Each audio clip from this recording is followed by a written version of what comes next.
Welcome everybody to this, our last Pinquin Equity Bundle webinar. Thank you all for taking the time out of your summer schedule to be here with us. So I'm going to kick us off with our welcome and a few Pinquin announcements. Please type your name and institution into the chat so that we can take attendance. And while you're there in the chat, we'd love to hear about a QI success, big or small, that your hospital team has had lately. So if you completed a PDSA cycle or implemented a new protocol or have a new patient with lived experience on a project team, no success is too big or too small to be shared. So we'd love to hear about it. As always, please keep yourselves on mute when not speaking. Feel free to type your questions into the chat during the webinar. We'll have some time for Q&A and discussion at the end. And as always, this session is recorded and will be uploaded to the Penguin website with slides later this week. All right, today, like I said, I'll do some Penguin announcements. We'll review some of our final aggregate data for the equity bundle with Dr. Meadows before turning it over to Dr. Sebastian Ramos from Tufts Medical Center to share about their equity work. All right, so launching into our Penguin announcements. Penguin is conducting a survey this summer. We're seeking all of your feedback on several topics just to help inform our activities over the next year. We have questions on here about what you find valuable about Penguin, what participation in our projects means to you, sustainment, summits, how you'd like to be recognized for participating with us, if you'd be interested in some sort of hospital membership system for Penguin, and then a few questions on how you're engaging patients and families. So we would love if you could complete this survey. It is 20 to 30 minutes to complete it, but you do have the option of submitting a partial response and then going back to it and editing it later to complete if you can't do it in one sitting. So Brooke popped the link to that in the chat. So please, we value all of your feedback, so we hope that you fill this out at some point over the summer. Now turning to, since this is our last Equity Bundle webinar, we wanted to share how to participate in our next bundle, which is the Perinatal Mental Health Conditions Bundle. So if you were at our Penguin Summit on June 26th, we had a kickoff for this bundle, and we're really excited at all the enthusiasm that we're hearing around this work. And we wanted to share with you some of the participation checklist for this bundle. So if you'd like to do this bundle with us, we ask that you complete a couple onboarding steps, which I'll go into in a minute, continue submitting monthly data and attending our monthly webinars. We're planning to do for this bundle an implementation feedback survey every 6 months, just to give you all a chance to let us know how you're doing, the usefulness of our resources, and if there's anything more that we can do to support you. We're also really going to emphasize sustainability as part of this bundle. It's super important as you're actively working on a project that you build in ways to sustain the work once the project has been completed. So we'll be talking more about that over the monthly webinars and providing some guidance and support on how to build that into what you're doing. And then finally, as always, we encourage you all to share what you learn with other hospital teams. So there will be opportunities to share your work on the mental health bundle as part of our webinars, as well as we're considering bringing back a poster session to a future summit, if that would be a preferable platform for sharing. So more details on all of this to come, and happy to answer any questions over email. So just a little bit more on how to onboard for the bundle. So if you're interested in doing the mental health bundle, we'll ask you to complete a team roster. If you've done a bundle before, which most of you have, this is the same form where we just ask you to identify your champions and any additional team members. Those folks will be added to a listserv for the mental health bundle, so you'll get all communications about webinars and resources, etc. And then the other piece of onboarding is completing a pre-implementation assessment. So this is just a survey of what mental health perinatal mental health care practices you may or may not already have on your unit, and helps us meet you where you are. And then finally, if you do not already have a memorandum of understanding with Betsy Lehman Center to submit monthly bundle data, you'll need to complete that in order to submit any data for the mental health bundle. And again, happy to answer any questions. You can pop them in the chat or email me after the webinar. Data submission will remain due on the 1st of, or will remain during the 1st and 10th of each month. This is not a strict deadline. As many of you know, we're very flexible. The 10th is just the deadline we set so that we're able to analyze all the bundle data in aggregate for presentation on our webinars. And this is just a preview of what you can expect from the mental health webinars. These are the set dates. We'll continue meeting on the third Tuesdays at 12 p.m. Eastern Time, except during months when there will be Penguin Summits. And then this is a draft list of topics we're considering for the mental health bundle. We're still kind of ironing these out and finding speakers to cover them. We'd love your feedback on this topic list. If there's anything that you feel is missing or that you would like to hear about related to the bundle, please feel free to let us know. And this slide has a little bit more information on those other participation measures that I mentioned earlier about the feedback survey, sustainability planning, sharing lessons with hospital teams. And then another opportunity to participate in this bundle is to represent your hospital or your organization on our bundle advisory work group. So the meetings will be immediately after the monthly webinars, the third Tuesdays at 1 p.m. And we'd love to have more nurses, midwives, doulas, social workers, community members who are interested in informing Penguin's implementation of this bundle statewide. So if you're interested in joining that work group, feel free to email me. Bonnie, I see your hand raised. Yes, thank you. I am does the bundle have a reference list, a bibliography? It does, yes. AIM has put one together, and then ACOG also has one as part of their mental health clinical practice. Terrific. Wonderful, because mine is quite old and not updated, and I will just tag on to the one that has been distributed. Thank you very much. Yes. For those of you who haven't yet met Brooke Fortin is our new project coordinator for this bundle. Brooke, if you could give a wave. She is working really hard on adding more mental health bundle resources to the Penguin website, including those bibliographies from AIM and ACOG and a lot more. So be sure to check our website regularly for all that good stuff. Marvelous. Welcome, Brooke. Thanks, Bonnie.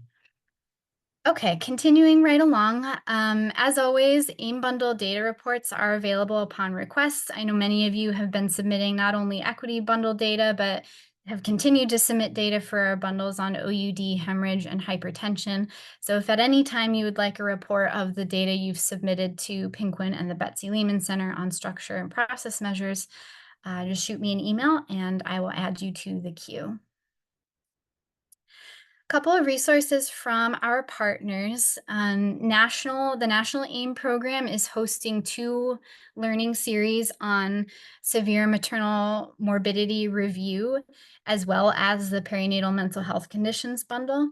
The dates and registration links for the SMM Learning Sprint are listed here. And again, you'll get these slides after this webinar, so you can sign up. And then the dates for the learning series for the mental health bundle are listed here with registration links and agenda details coming soon. Also from AIM, there is a new Muse implementation resource kit, a collection of best practices to aid in the early recognition of changes in patients' vital signs and clinical conditions. There's also a new Health Streams webinar on safer births with AIM patient safety bundles. So if you're still wondering what AIM patient safety bundles are all about and how they can help improve care, this would be a great one to watch, and it is eligible for continuing education. And then AIM also hosted a webinar on reducing perinatal inequities through Black feminism and radical imagination. The speaker for this was Lauren Arrington, who you may remember was a previous Equity Bundle webinar speaker. And so this video is now available on the AIM Vimeo channel. We are so excited to share that through our partnership with the Institute for Perinatal Quality Improvement, Massachusetts perinatal providers have free access to their new Birth Equity Modules course between now and September 30th. So these Birth Equity Modules are about around 30-minute web-based modules that are interactive and designed for those working to ensure health equity in their organizations. And this list here is the list of topics. So again, free access to this is available until September 30th. And some of you may remember way back that Penguin and PQI collaborated on 4 equity webinars, and the birth equity modules were based on these webinar recordings. Bonnie, do you have another question? I just have another offer, and that's and you anticipated some of that by our collaboration with PQI on the Speak Up training, and through that training and work with Deborah Bingham, we've assembled a very large bibliography, probably in excess of 80 items on equity. And just for everybody on this call to know, I'm happy to share that bibliography. In fact, I think it's on our website. But I do have and some of it is consciousness raising, like photographs, Eudora Welty's photographs of rural Mississippi. There are a lot of various resources there that can be used either for consciousness raising or for planning interventions. And I have all of the resources either on a flash drive or in hard copy. So have a low threshold for contacting me if you need any of those things. I'll happily provide them. Thank you for that offer, Bonnie. You're welcome. All right. My last announcement is about a new free course called Doing Right at Birth. So this is 7 video modules that lay out the history of child welfare in the U.S., legal parameters of reporting, consequences of over-reports to pregnant folks and communities.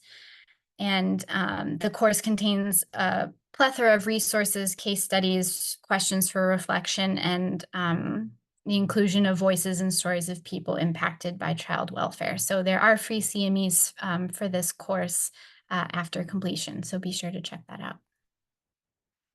All right, that's it for announcements. I'm now going to turn it over to Dr. Meadows. Hello, everybody. I'm so excited to see all the faces on. I'm so excited that this is actually wrapping up the Penguin Maternal Equity Bundle. This is our last webinar for this particular bundle series. And so I'm really thrilled also that Dr. Ramos doesn't know this, but I'm just really thrilled that he's closing us out with his presentation on what they've done at Tufts and giving us that view. I won't spend a lot of time on the data. You guys know that we try to go over the data, and we then want to go into a presentation and answer questions. I think the most important thing about showing this group of pictures now is that really all of your pictures belong here too. There's so many folks across Massachusetts doing this work. This was our initial equity bundle work group that helped to start thinking about what some of those measures are. You'll hear me show quickly through the data, like really the 3 things that really came out of this work that I'm really excited by. And one of them is governance and making sure that we have equity committees and that we're thinking about what does it look like. I know from the time we started talking about this till now, there's now this sort of political issue that using the word equity is not okay.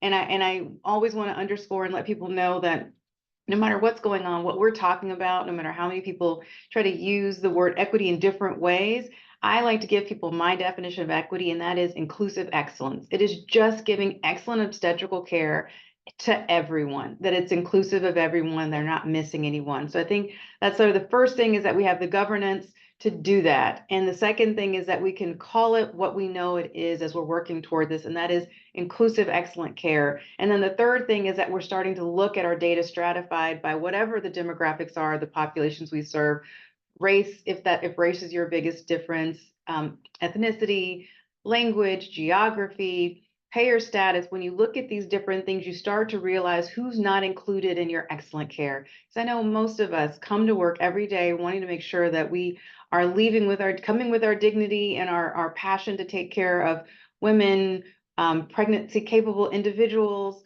pregnant individuals, and move on into making sure that their outcomes are great. And so I'm really excited that we've had so many hospitals engaged in that. So if you want to go to the next, actually, if you want to go back one more slide, if you don't mind, I just want to point out one person who's already asked 2 questions, and that is on the second row, third face, and that's Bonnie Glass. I just want to say thank you, Bonnie, because you just don't know how much you inspired me when you were the lead of Penquin and really made sure that we thought about how we're taking care of everyone. And when you talked about pockets of poor perinatal outcomes, that really started to spark a lot of this. And so many of you don't know that a lot of inspiration behind all the work we do at Penquin is Bonnie Glass. I just want to say thank you on my last webinar of these to you, Bonnie.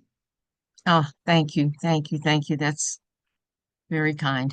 You're welcome. It's So a as you guys privilege. know, we've had a lot of hospitals engaged. If you go to the next slide, I just want to show a few things. We've got a lot of equity teams. If you look at the blue, the goal is for all of these slides to show all blue. We started off with some orange and some blue, and we did some work, and now we've got mostly blue. And our goal was to have 75% of teams reporting data saying that they have structures in place.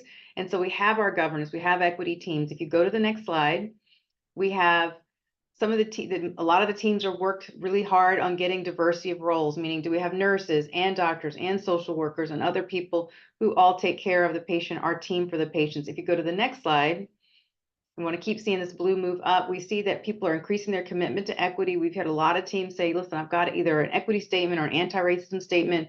Here in San Diego, we call ours the value statement because that word seemed to resonate. If you go to the next slide, we also know that we've been collecting our data via self-report, which is what's important. Many of you may not have heard this before, but it's really true that across the country, lots of hospital systems are saying, hey, can't we just find a way to state what we know that person's race or ethnicity is so we can complete our data? And you know what? It's a trust building exercise with the community to make sure that that community feels comfortable coming to you and at least telling you their race, their ethnicity, their language, and still thinking they're going to get great care even when they report that information. If they're not reporting it, that to me indicates that there's a problem there. If you go to the next slide.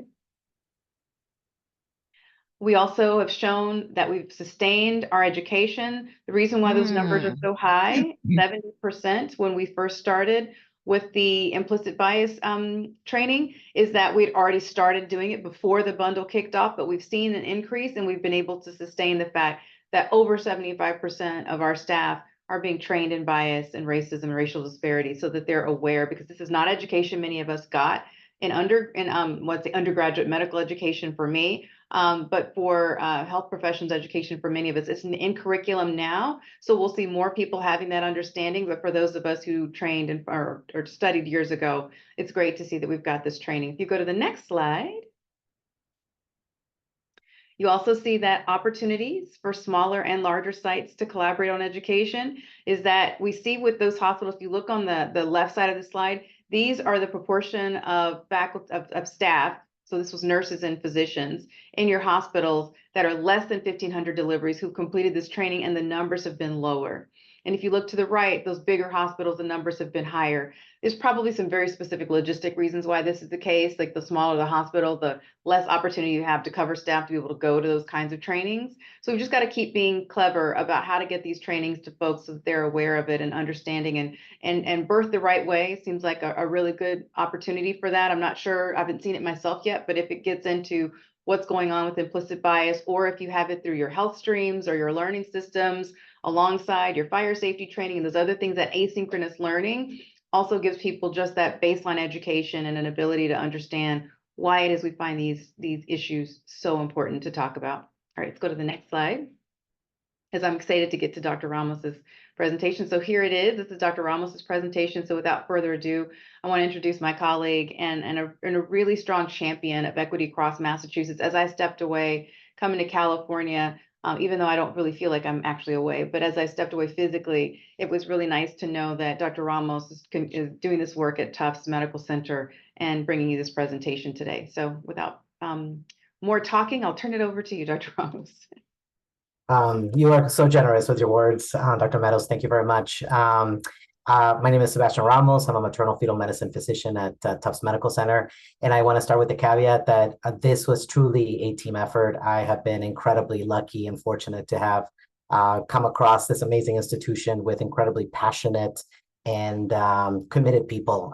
They really have humbled me in their ability to really stretch their time, I would say, and be generous with their time to help us move equity forward at Tufts.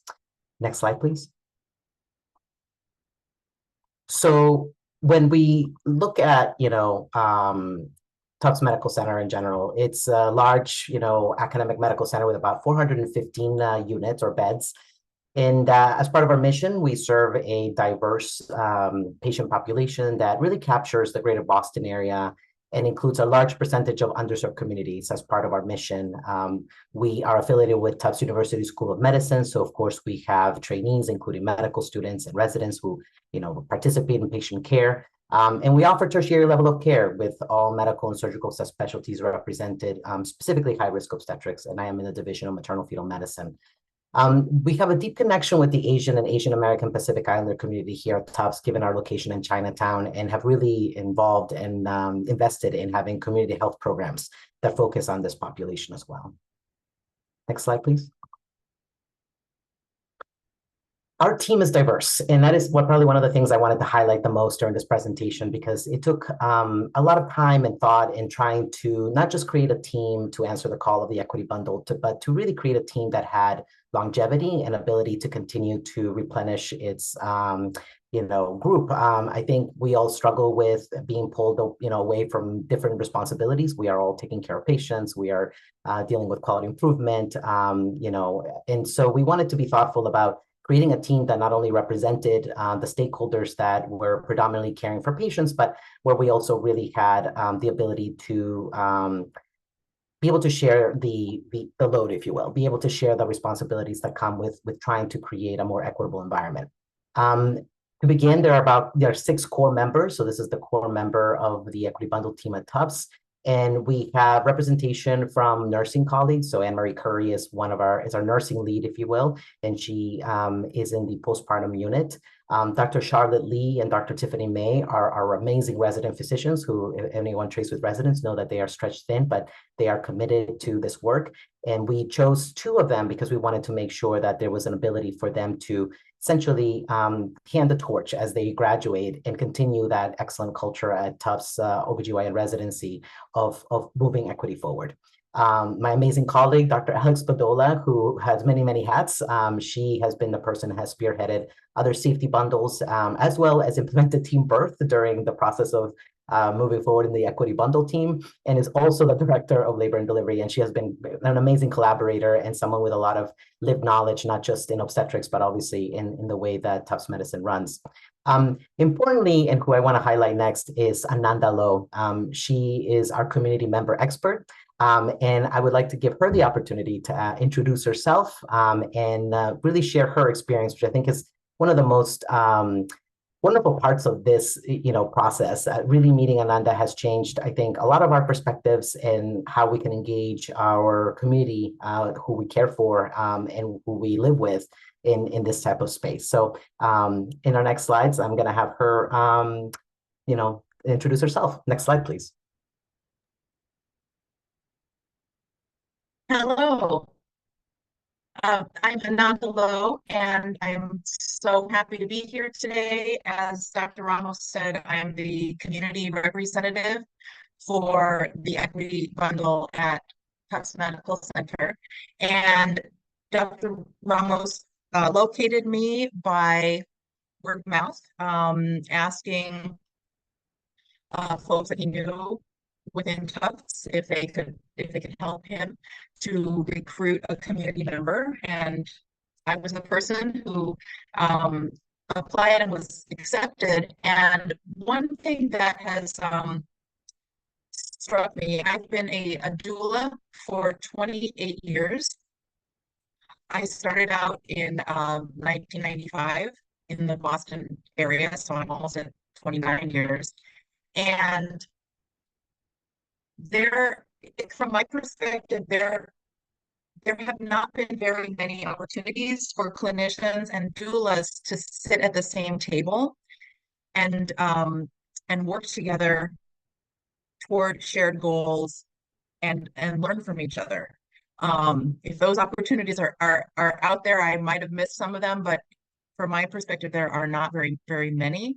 And it's really been a tremendous experience for me to come on to the team as the community representative, and in particular as a doula. And I also happen to be a mother who received a lot of my prenatal care at the same facility at Tufts Medical Center. 13 and 3/4 years ago. And so we'll go to the next slide.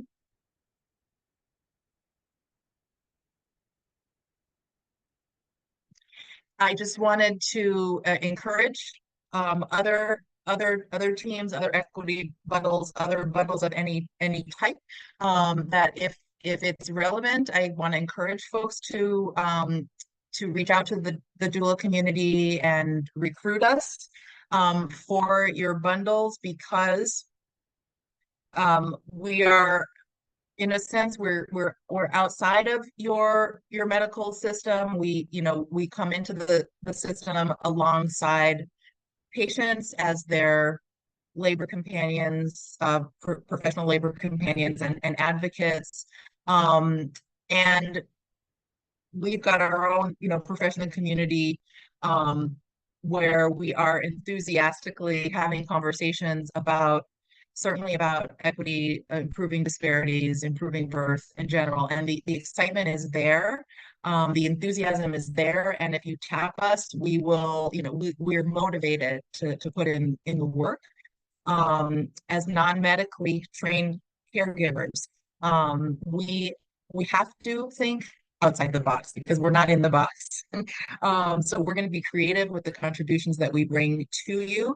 And then, as I mentioned here on the screen, by bringing clinicians and doulas together, we have the opportunity to understand each other better, demystify those perspectives, collaborate instead of compete. The event of childbirth is always so very highly charged. And sometimes doulas bring a perspective that might be different from the medical perspective, but I think we all actually we have the same goals, and it's just an opportunity for us, instead of kind of being in separate corners, to come together with you. The next slide, please. So I just wanted to mention, for if anyone is interested in locating doulas to collaborate with your hospital, again, I want to encourage that. Think about doulas who have come into the hospital to attend births.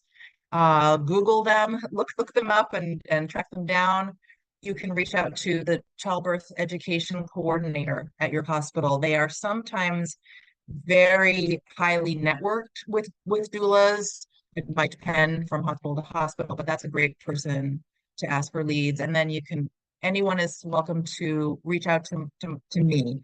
As a doula of almost 29 years in the state of Massachusetts, I'm also very highly networked, and I'm happy to reach out to my larger community of doulas if anyone would like to recruit doulas to help with projects on your bundle at your hospital. Feel free to contact me, and I'll help you network.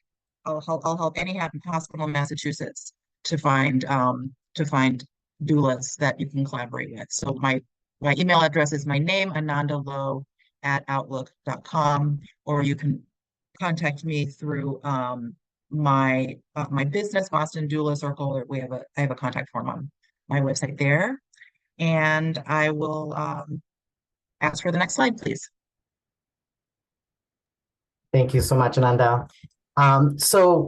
We wanted to share our timeline, just a very broad timeline, to highlight really what many of you probably have experienced, which is probably longer than anticipated lag time to achieve some of the goals. I think when we all started on this journey back in September of 2022, it was actually my first month at Tufts. I had all these ideas and sort of animation towards moving towards those goals and thinking, in 2 years, these are the things that we can accomplish. And certainly that's not a bad thing to do, but I think this timeline sort of highlights that sometimes you have to pivot and really start to think of what are achievable, impactful goals, and maybe breaking those multiple projects that, come up at the beginning to maybe 1, 2, or 3 that you feel like you can actually implement and have longevity with.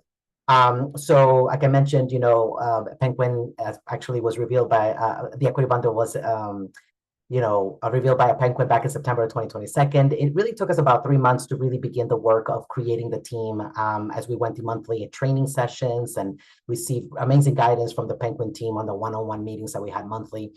Initially, there were really only 2 physicians, myself and Dr. Spadola. But again, we really envisioned a sustainable and diverse group and really committed ourselves to assuring one thing that was really important to us is resident representation.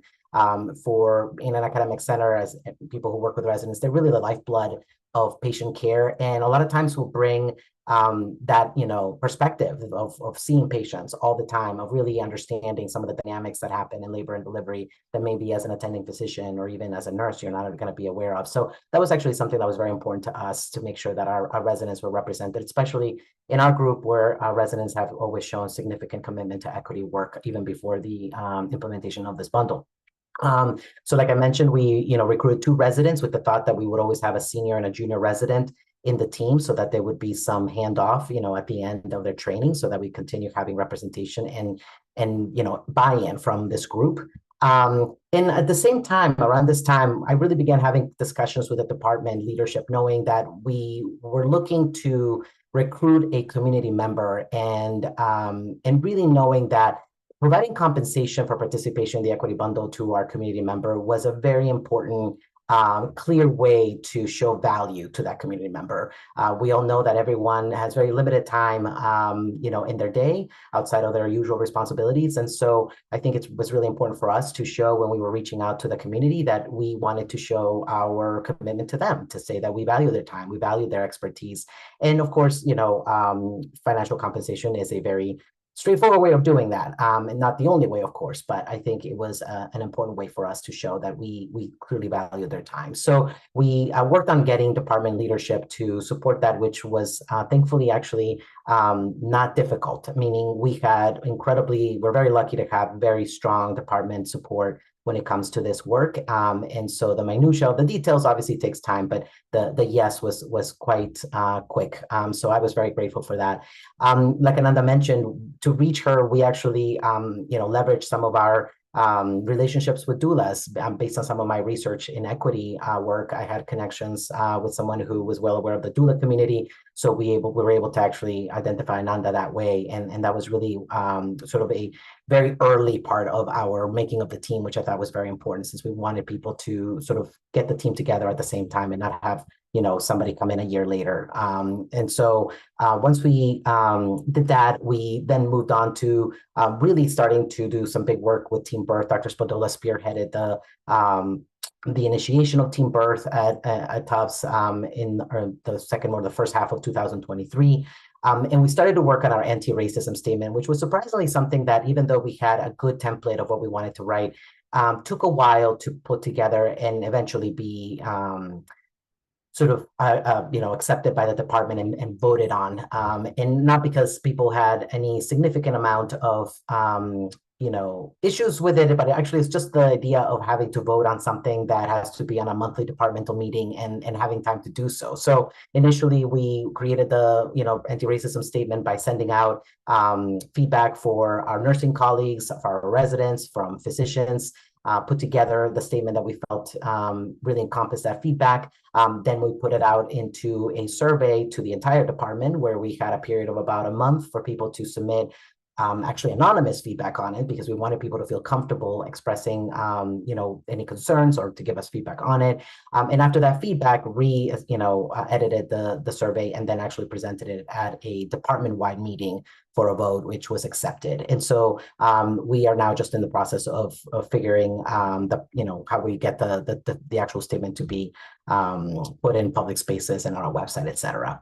And more recently in this year, sort of the first half of the year, we've really focused on actually starting a project that Ananda and Dr. Lee, one of our residents, put together. To go back just to April and December of 2023, around this time, we were also working on starting the project of collecting race, ethnicity, and language data, which we'll talk a little bit about more in detail in a couple of slides. But really, this is an overall timeline of what we felt really represented the most active parts of our work as an equity bundle team. We tried to meet every single month to be able to keep that momentum going and be able to, get to know each other and really understand, what were the needs of our department in terms of projects. And so that was something that I felt really helped us to develop rapport and be able to move forward with projects in sort of a more organized way. Next slide, please. So here we'll talk about our projects. Next slide, please. Our first big ask was to really improve the collection of race, ethnicity, and language data. We had looked at internal numbers to see a percentage of unknown race, ethnicity, and it reached almost 30% at some point. So we really wanted to decrease that to less than 5%. And importantly, really make sure that we could say that this was self-reported data. As Dr. Meadows mentioned, that is really important. I think every institution, probably when they look at their internal data, can't really be very confident that the majority or all of it is self-reported. And so I think that was something that when we were thinking about different projects and how to collect that data, we wanted to make sure that we feel confident that it was self-reported. We initially started with a pilot project in the outpatient setting where we would have actual paper questionnaires that patients who would come in for a visit for an ultrasound or a prenatal care visit in maternal fetal medicine would fill out this information, and then our staff would upload it into Epic. Their second visit would be met with a confirmation that that data had not been needed to be updated. We found this, of course, for the first couple of months that it seemed tenable, but unfortunately, as everyone probably has noted, with decreasing staffing and a lot more pressure for, administrative staff to do more, it seemed like it was not going to be a sustainable approach. So we pivoted to something a little bit different. We wanted to really start to look at some of the data on other ways to collect self-reported data that was accurate and use some of the research that's been shown that birth certificates. So when patients fill out their birth certificate and later on this one study showed, are asked whether that information was accurate when it came to self-representation, the concordance was incredibly high. So Dr. Spadola actually came up with a brilliant idea of looking at our birth certificate collection as a way to confirm whether the race ethnicity data that's in our medical record system was accurate.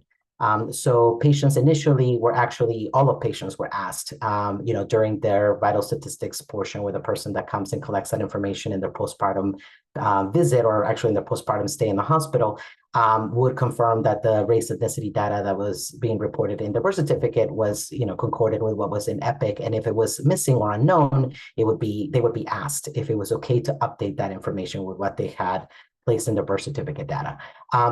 Initially, that was everybody. I think, with everything being more efficient, we actually started to then just focus on those who had an unknown in the medical record system as race and ethnicity. So those patients that had that designation in the medical record system, those were the ones that were approached by our birth certificate folks to ask if it was okay to update the information with the information they were putting in their birth certificate data.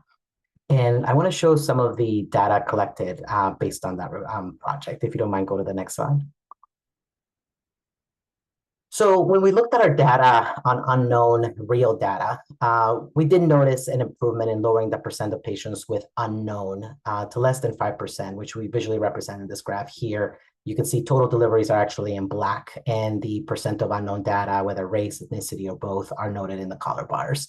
So as you can see, just even visually, the number of unknown data collected as a percentage of our total deliveries decreased over time, which, I think was our goal, and certainly something that we were happy to see internally as an improvement at Tufts.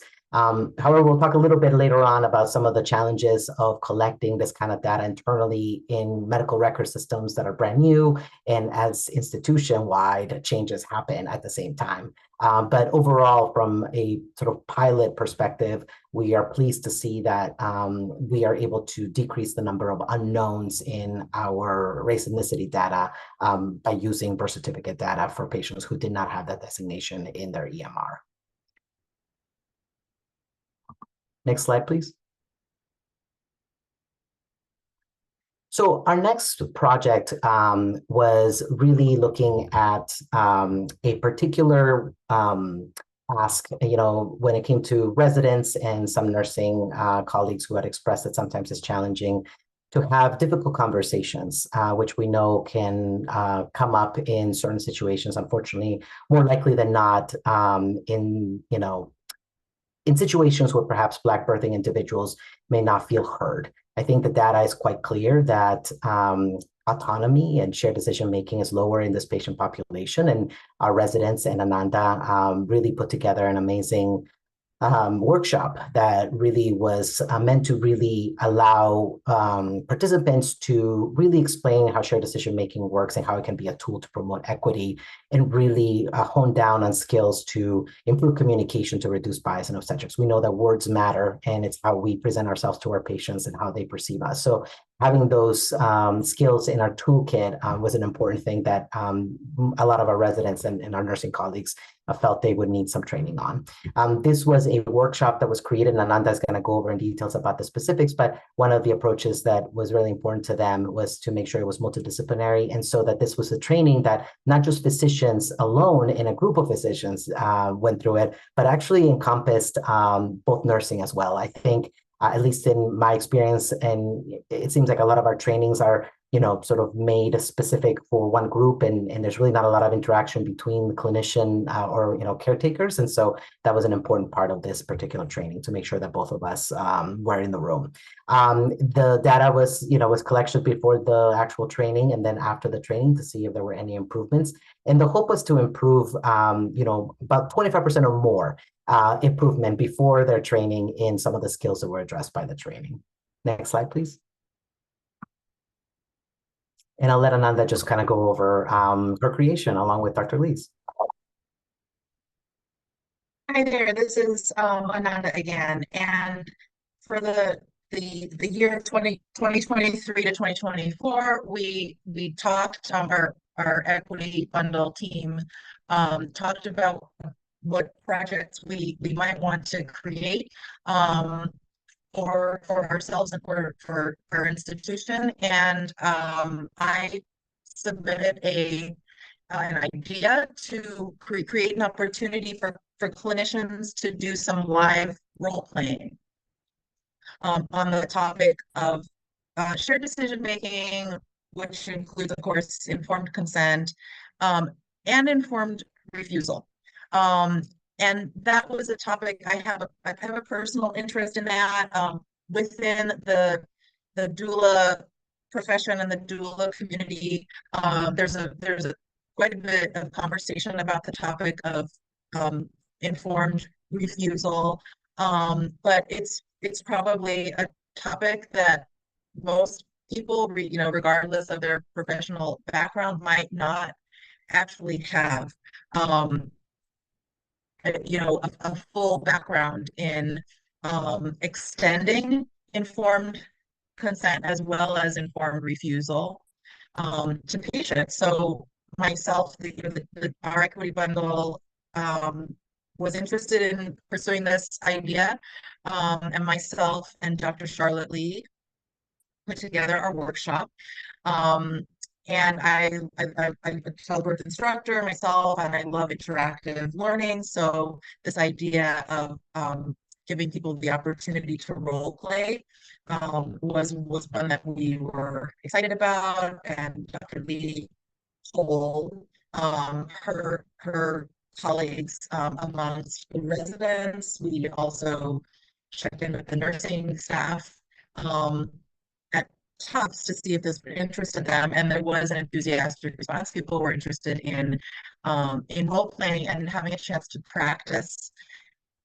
As Dr. Ramos just said, shared decision making under more tense circumstances. In particular, when a patient might be saying, no, I don't actually want to follow that, the proposed course of advice, and what do we do? What is everyone's role in a situation like that to both to uphold a person's right to say yes or no, as well as to to kind of strengthen the patient and clinician relationship in that moment, rather than have it turn into an event where the communication is breaking down. So that's what we did. There's on this screen, it might be a little harder to see, but this is actually four of the slides that were in our presentation.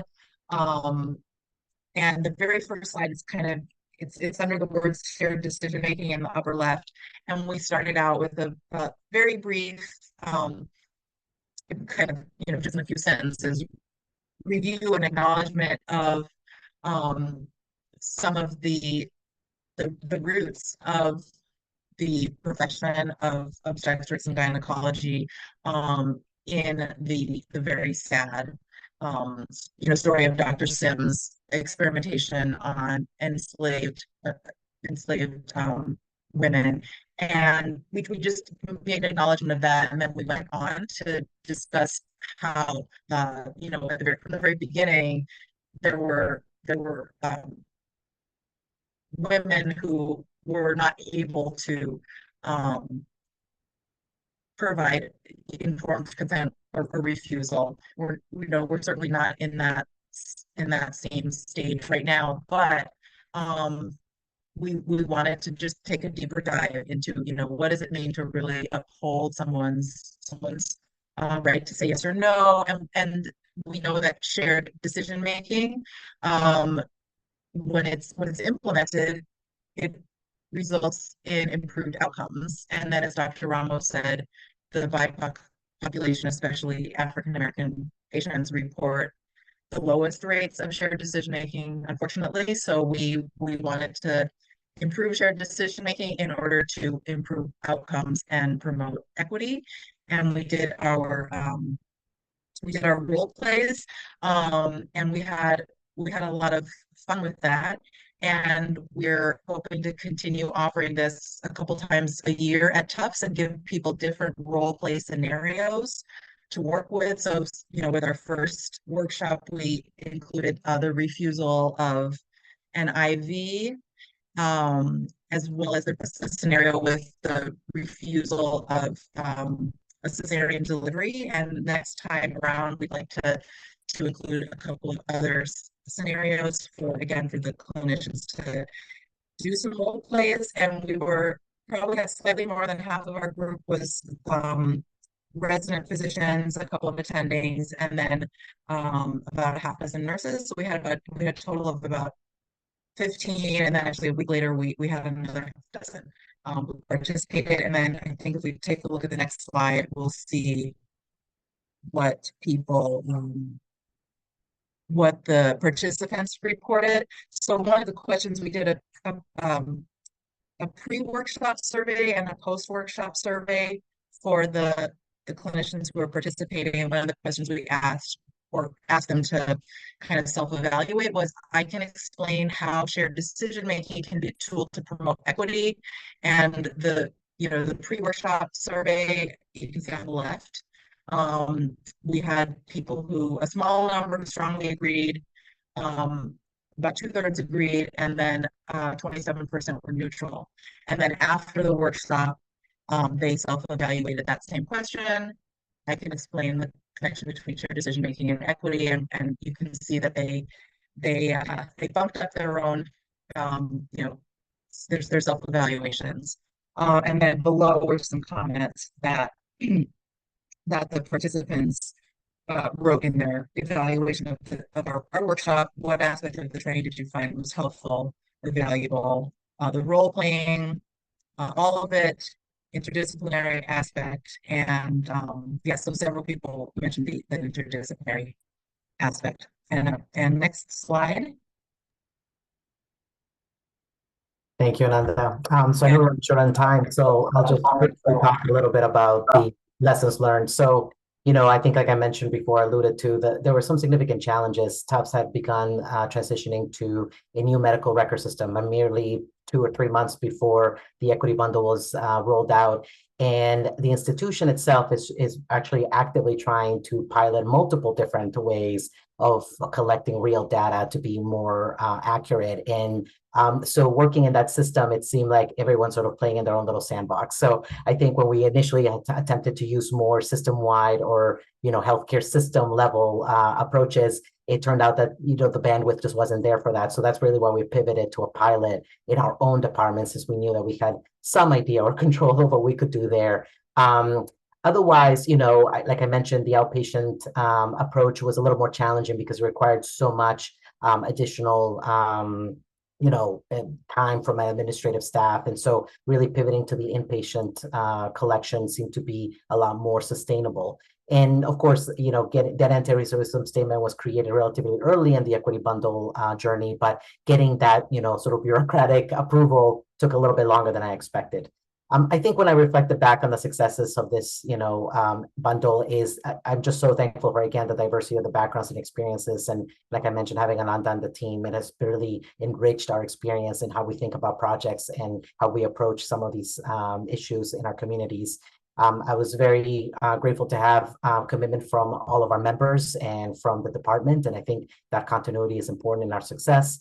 I think being able to align projects with Team Birth felt like a natural transition, or a natural way of creating things that were sustainable, since Team Birth aligns very much with some of the things that we did, and specifically the training that Ananda and Dr. Lee did. And having residents, I really can't stress how much that has been an invaluable part of our success. Their engagement is really exemplary, and we're very grateful for their commitment. We were also very pleased to see that our pilot project did improve collection of real data. Overall, it's been an incredible experience, really getting to tackle some of these big picture things. And I think we're lucky at Tufts that many people are committed to this work, but I think there's still always room, right? 90% is not enough. You want to get to 100, you know? So I think thinking about really moving that goalpost forward is good in equity work, so that we can really give our patients the best care that they deserve. And we're happy to take any questions that we can in the last minutes of the talk. Thank you so much for your attention.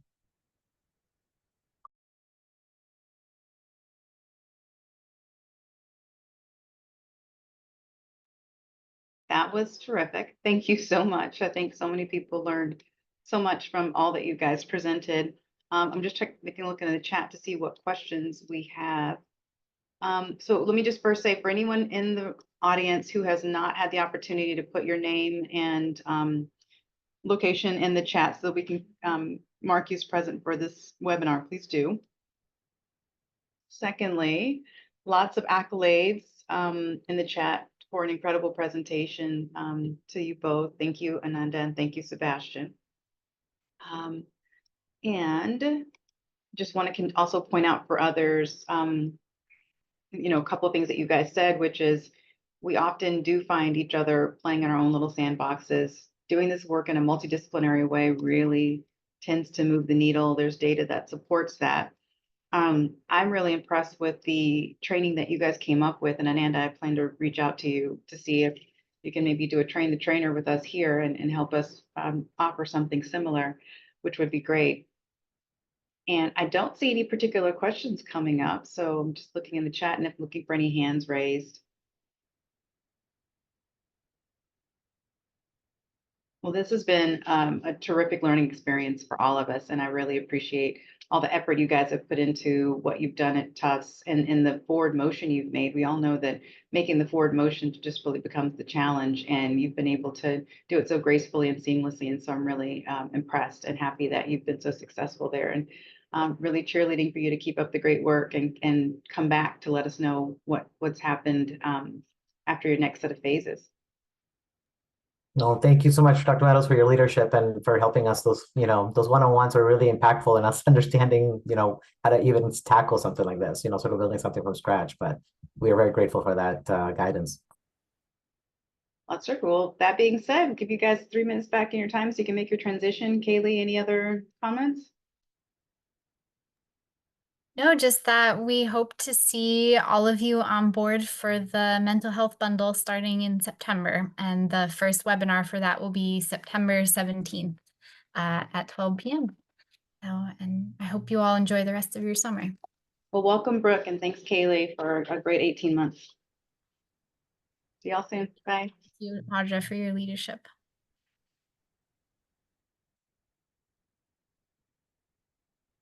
Thank you, everybody. Have a good rest of your day.